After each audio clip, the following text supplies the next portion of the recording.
"Sir, I need to ask you to step away from the gangway." The voice was firm, sharpened with authority, intended to draw an immediate response. "This section is restricted to authorized personnel only." Arthur Corian, 89 years old and feeling each year in his weary joints, did not move. His attention wasn't on the young officer speaking to him, but on the massive gray hull of the ship behind her, the USS Dauntless. It carried the scent of new paint, ocean air, and something else, a clean metallic note that pulled at memories buried beneath 7 decades of calm. He knew he had been invited. He was certain. The letter sat folded in his pocket, the paper worn soft from being unfolded again and again. "Do you hear me, sir?" the officer insisted, stepping closer. Her name tag read Rostova. A lieutenant, dressed in a uniform pressed to perfect sharpness, her blonde hair tied tightly back into a strict regulation bun. She carried an unwavering confidence that Arthur recognized well, the confidence of someone young who sees the world in the clear black and white of written rules. Arthur shifted his stance, a faint smile forming at the corners of his mouth. "I understand, Lieutenant. I was simply admiring the ship."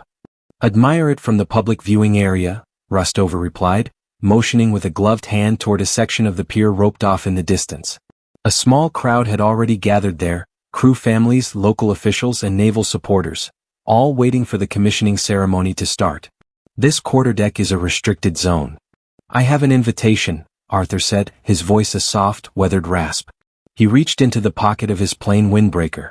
"Everyone has a story, sir," Rostova said with a tired sigh, her patience thinning. Another officer, much younger and clearly uneasy, stood at her side. He glanced between Rostova and the elderly man, silently observing the slow clash between strict protocol and quiet determination. "Unless that invitation comes with a valid military ID or a specific event access pass, I can't allow you through." People in the crowd had begun to take notice. Conversations faded, replaced by raised eyebrows and curious stares. Any disagreement, even a small one, quickly became something to watch. Arthur felt their attention on him, a warm prickling at the back of his neck. He wasn't looking for attention. He wasn't here to cause a scene. He was simply a man. Arthur was trying to board a ship. Rusta's posture was precise, radiating authority. She stood with her feet shoulder-width apart, hands clasped behind her back, every line of her body conveying control. She was the gatekeeper, a firm embodiment of naval regulations. To her, Arthur was not a guest. He was a potential complication, an unpredictable variable in a tightly controlled system. An older man, likely disoriented, possibly having wandered from a tour group. A security concern. "I'm afraid I don't have a current ID," Arthur admitted, finally pulling a folded letter from his pocket. It was from the Secretary of the Navy's office. "I have this," he added. Rosta took the letter with practiced disinterest. Her eyes skimmed it quickly, not reading so much as searching for dismissible keywords. "This is a form letter, sir. It notes your veteran status. We thank you for your service, but it doesn't provide unrestricted access to an active naval vessel during a commissioning," she said, handing it back as if it were contaminated. The officer beside her shifted uncomfortably. "Lieutenant, maybe we could just call the CO's office to confirm?" "I am the officer of the deck, Enan," Rosta snapped, her voice low but sharp, forcing the younger man to flinch. "I am responsible for the safety and security of this ship and its crew. I will not disrupt the captain's schedule because an elderly gentleman is confused about his location." She turned her full attention back to Arthur, her tone hardening. "Sir, this is my final warning. Please return to the public area, or I will have the Master-at-Arms escort you from the pier." Humiliation settled over him slowly, not in her words alone but in her tone, the quiet condescension, the firm certainty of his insignificance. He was an obstacle, a nuisance to be cleared before the arrival of those deemed important. The crowd's whispers grew, a mix of pity and morbid curiosity. He could see phones being raised. Small black rectangles captured his quiet shame. Rotova's gaze drifted to the front of Arthur's worn windbreaker. On the left breast was a small, faded patch, its colors dulled by decades of sun and use. It showed a dark blue circle pierced by a silver trident through a rolling storm cloud. The edges were frayed, the threads thin. "And what's this meant to be?" she asked, a faint, mocking smile touching her lips. She tapped the patch lightly with her finger. "Some kind of souvenir from your local VFW post? A reunion keepsake?" The touch, the question, the casual disdain, it unlocked something deep inside him. The busy pier, the gleaming ship, the murmuring crowd, All seemed to dissolve for a brief moment. The world wasn't sound but a deafening roar, the guttural growl of overloaded engines battling a churning Black Sea. The air was heavy not with salt, but with the acrid sting of cordite and diesel. A flash, not from a camera but from an anti-aircraft gun on the shore, illuminated the panicked face of a boy no older than 20. Salt water, icy as steel, lashed his skin, mixing with sweat and fear. His own young, strong hand gripped the sleeve of a flight jacket, over a patch identical to Arthur's, vibrant and new. He held on as the small boat rocked violently, threatening to toss them all into the freezing, unforgiving water. The vision disappeared as suddenly as it came. Arthur found himself steady, his eyes clear. He looked at the lieutenant, her face radiating smug certainty, and felt not anger but a deep, aching sadness. She couldn't know. How could she? As Lieutenant Rostova prepared to deliver her final ultimatum, a man. He moved away from the edge of the crowd. A chief petty officer, his face marked by decades at sea, he wore his uniform with the quiet authority of someone who had seen countless lieutenants come and go. He didn't recognize the old man nor the patch on his jacket, but he did recognize the look in Arthur's eyes. A patient, steady gaze, the kind only earned in environments where patience is the key to survival. The chief also noticed the shifting discomfort of the senior officers in the VIP section, who were beginning to take note of the commotion at the gangway. He acted without hesitation. Retrieving his phone, he turned his back to shield the call from view. He didn't dial the master-at-arms. Instead, he reached the direct line to the Admiral's flag aide stationed on the bridge of the Dauntless. "This is Chief Miller," he said, his voice low but urgent. "You need to get the Admiral. There's a situation on the quarterdeck. Lieutenant Rotova is about to detain a civilian." "A civilian?" The aide's voice carried irritation. "The Admiral is in a pre-brief. Can't the OD handle this?" "Negative," the chief replied firmly. "That's the problem. The OD is the problem. The civilian is an old-timer wearing a windbreaker with an unusual patch. I don't know exactly what it is, but trust me, you need the Admiral here immediately." 3 decades of service had sharpened the chief's instincts. This was more than a routine security issue. Something far more serious was unfolding. Through the chief's perspective, the audience now understood what Rotova did not. The cavalry was on its way. Meanwhile, on the bridge of the USS Dauntless, controlled tension hung in the air. Rear Admiral Thompson, a man whose career was as precise and polished as the stars on his collar, was reviewing the ceremony's final schedule with his senior staff. His flag aide approached cautiously, clearing his throat. "Sir, Chief Miller on the pier is requesting a call," the aide said. Thompson waved him off. "I'm occupied. Have him pass it to the command staff." The aide persisted, lowering his voice and firming his stance. "Sir, it's urgent, about a civilian." A civilian was being detained by Lieutenant Rotova at the gangway. The Admiral's brow furrowed in mild irritation. "A personnel issue," he muttered. Minutes before a major operation, Chief Miller mentioned a patch the man was wearing. He described it as a silver trident piercing a storm cloud on a blue field. The words seemed to hang in the air.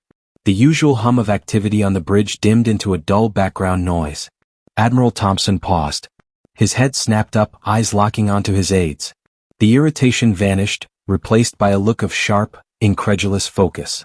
"Say that again," he commanded, his voice suddenly low and intense. "A silver trident, sir, piercing a storm cloud," one aide repeated. Thompson moved with startling speed. He strode to a secure laptop on the navigation table, fingers flying across the keyboard as he entered a series of classified access codes. He accessed a deeply archived and sealed database of Naval Special Operations history. A single file name appeared on the screen, Operation Sea Serpent. He clicked it. An image loaded, a scan of an old hand-drawn design. A dark blue circle, a silver trident, a roiling storm cloud. It matched the aide's description exactly. The Admiral's face, usually ruddy and confident, had gone pale. He looked around at the assembled officers, his expression unreadable but tense.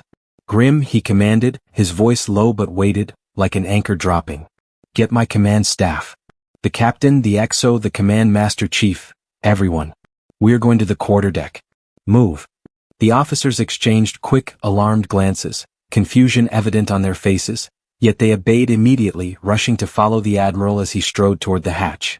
None of them understood exactly what was happening, but they all sensed that the world had just shifted beneath them.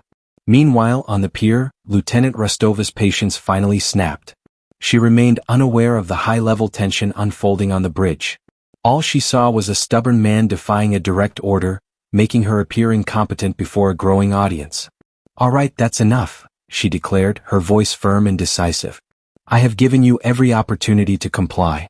You are a security risk and you are disrupting a naval ceremony. I am placing you under temporary detainment until base security can properly identify you." She stepped forward, reaching for Arthur's arm.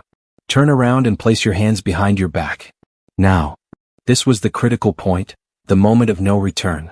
Arthur did not flinch or resist. He simply looked at her, his expression not one of defiance but of profound disappointment, so deep it cut far more sharply than anger ever could. She had endured so much, only to be undermined by the reckless arrogance of someone treating authority like a costume.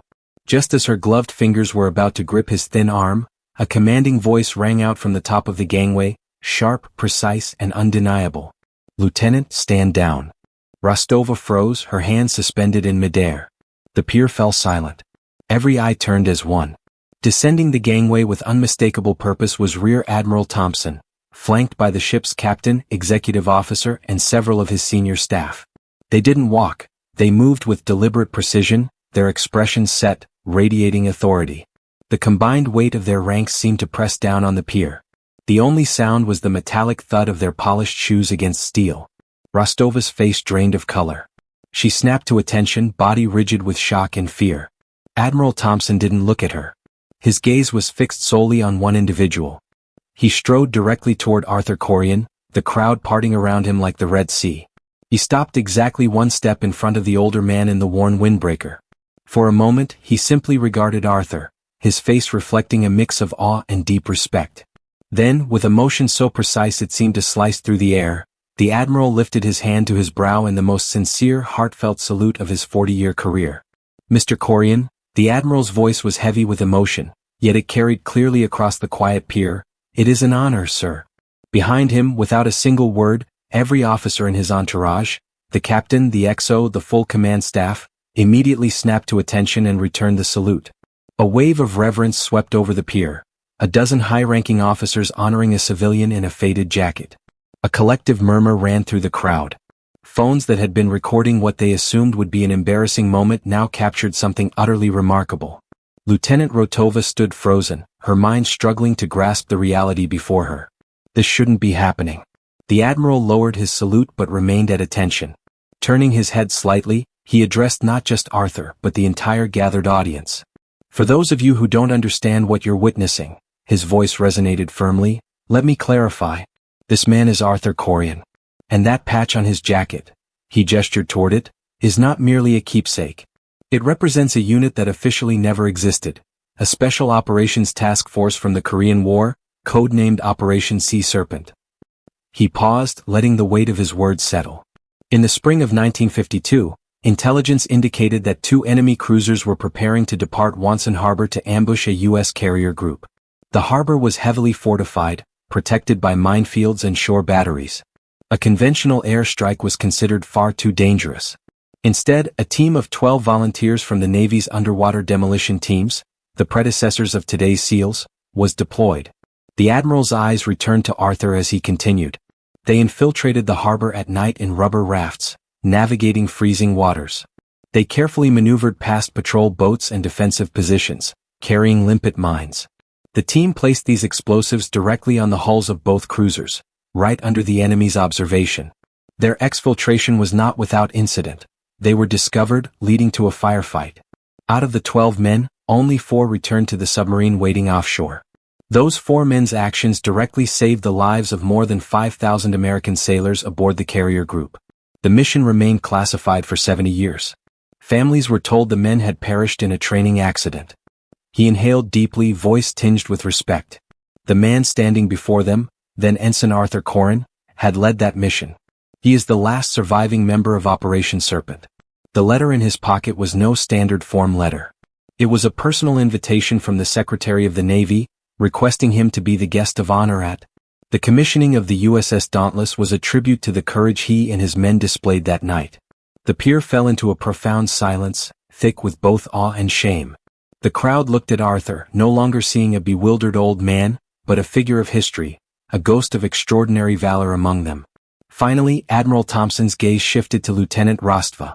His voice, once commanding and resonant, dropped to a chilling precision. "You stand on a deck named Dauntless," he said, his words sharp and deliberate. "A name meant to honor bravery against impossible odds. You wear the uniform of the United States Navy, a symbol of service and sacrifice. And yet, faced with a hero of that history, you saw a problem to manage." He stepped closer. "Your duty is to enforce regulations, Lieutenant. But your responsibility is greater. To exercise judgment, to see the person behind the rules, to understand the spirit of the law, not merely the letter. You saw a frail old man. You should have seen the foundation on which this Navy is built. Authority alone does not confer wisdom, it demands it. And you have failed that demand in a spectacular manner. Report to my flag captain's office at 0800 tomorrow. We are going to have a long discussion about your future." Turning back to Arthur, the Admiral's expression softened into one of sincere apology. "Mr. Corian, on behalf of the entire United States Navy, I offer my deepest apologies for—" Arthur raised a hand, stopping him. His gentle eyes shifted past the Admiral and settled on the visibly shaken Lieutenant Rotova. "Admiral," Arthur said, his voice calm yet firm, "the uniform changes. The ships get bigger, the weapons more advanced, but the water is always cold and the fear never changes. She was doing her job, maybe a little too well," he added with a faint smile. "Don't be too hard on her. The best lessons are always the hardest. I should know." As he spoke, a vivid memory surfaced. He saw the restless sea again, but this time from the dim, confined interior of a submarine. He and 3 other survivors were wrapped in blankets, shivering, their faces marked by exhaustion and sorrow for the friends they had lost. Their commanding officer stood before them, holding 4 freshly made patches. He pressed one into each of their hands. "No one outside will know what you did tonight," the CO said, voice thick with unshed tears. "There will be no medals, no parades. But you will know. And we will know. This is for you, so you remember what it costs to be dauntless." Weeks passed, then a month.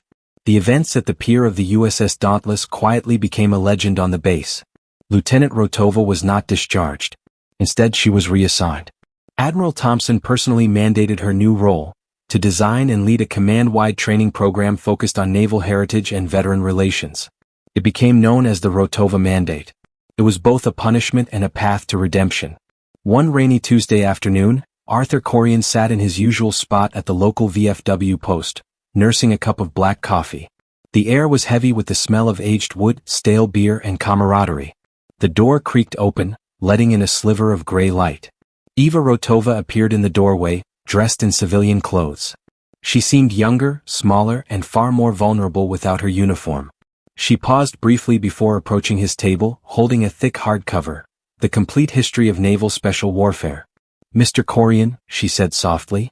Arthur looked up and smiled warmly, a genuine, welcoming smile. "Lieutenant, please call me Art." She clutched the book to her chest. "I was wondering if you would sign this for me." "I'd be honored," he said, gesturing to the empty chair across from him, "but only if you sit and have a cup of coffee with me." She hesitated, moving stiffly as she took the seat. He accepted the book and pen she handed him. He didn't sign his name on the title page. Instead, he opened it to the chapter on the underwater demolition teams in Korea. In the margin he wrote simply, "For Eva, and never forget the sailors, not just the ships. Art Corian." He returned the book to her. She read the note, her eyes filling with tears. "I wanted to apologize again," she said, her voice trembling. Arthur waved her words off gently. "You already have," he said. "Now you're learning. That matters more than any apology." He leaned forward slightly. "Let me tell you about a man named Danny, the best radio man I ever knew. He was from a small town in Ohio and terrified of the dark. As the rain tapped against the windows of the VFW hall, the old veteran and the young officer sat together, not as opponents, but as 2 people connected by the same bond, sharing a story. One was teaching and one was finally ready to listen. The story of Arthur Corian reminds us that heroes walk quietly among us. Their bravery often lies beneath the calm surface of ordinary life. If this story of quiet courage and mutual respect moved you, please share it with someone who should hear it, and subscribe to Veteran Valor for more stories honoring our nation's finest.